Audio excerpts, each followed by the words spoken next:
नमस्कार मित्रांनो. ठरलं तर मग मालिकेच्या पुढील भागामध्ये अखेर प्रियाचा पर्दाफाश झालेला आहे. अधिराज म्हणतो की तन्वी, तुला असं वाटत होतं की तू मला फसवतेस, पण आम्ही तुला फसवलंय. या पेनड्राईव्हमध्ये आपल्या सगळ्या डेट रेकॉर्डेड आहेत. तू माझ्याशी काय आणि किती खोटं बोललीस ना, हे सगळं काही याच्यामध्ये रेकॉर्ड आहे. तर प्रिया तिचा रडगाण सुरू करते की अश्विन, हे सगळं खोट आहे, मला फसवताय हे लोक. अश्विन रागातच म्हणतो की खोटेपणा तू करतेस तन्वी. आजपासून तुझा हा नवरा तुझ्यासोबत नसेल. यापुढे आपला संबंध संपला. प्रियाला घराबाहेर हाकलली आहे. त्यानंतर अर्जुन म्हणतो की हे तर फक्त तुझं एक सत्य समोर आलंय. आम्हाला चांगलंच माहिती आहे की तू खरी तन्वी नाहीये. हेही सत्य आम्ही लवकरच सगळ्यांसमोर आणू.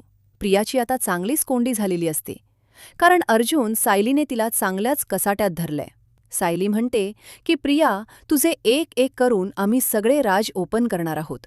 आणि प्रिया, तुला फक्त घराबाहेर नाही तर जेलमध्ये पाठवल्याशिवाय मी शांत बसणार नाही.